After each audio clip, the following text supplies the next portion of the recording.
sunan shehu zan kira ƙarshen rayuwa, ni da san gausi ne na zo da shi zan koma. Da hasken ka nake gani hayati barhama, kamin fatahin naka dan isar shagi rima.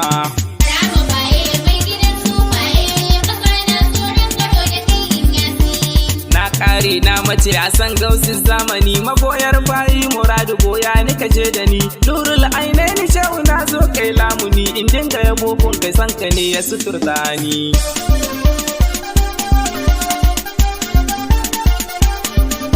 Madubin zuciyar halitta mai yayi damuwa ta, kai ne a zuciyata shehu babu ranar fita, kai ne ake yi wa dukkan tamburan sarauta, kaunar ka ce ta yi min gata a rayuwata.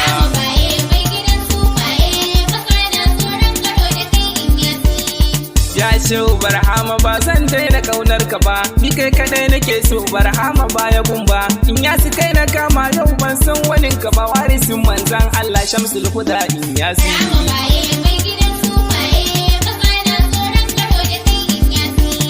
Ya gayatul muradi ba za a gano ka ba, wuya da zahiri barhama kai na sa gaba. Maganin cuta ta yaban ka ban fara ba, shaharul kasari maganin abokan gaba.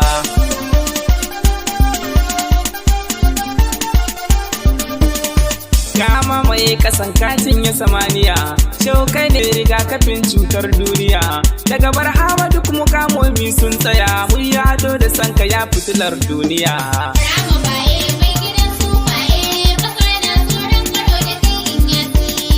Badarul buduri gausi fitila a jangari, zaki fasa taro in yasi mai kyan lamari. Barhama giwa cinye ƙauyuka har da gari, mai son zaki jingina da bankan sukari.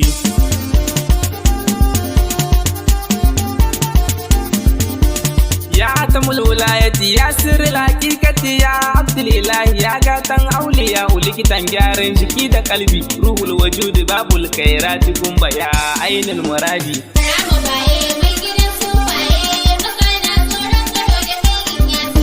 Salamu alaika gausul wara uban gaske, bayyanar ka ne barhama duniya ta yi haske. Hujjatul haqqi dole bi ka ayyuwa take, kasaitacce uba ga Hafsat Inyasi.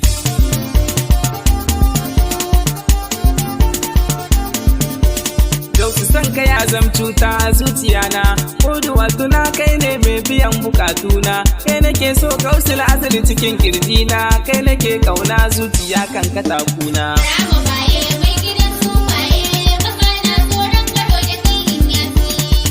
liman fi zikirihil kursiru fil ardi masara lahul bashiru summa salati wassalamu sarmadan ala nabi mustafa muhammadan.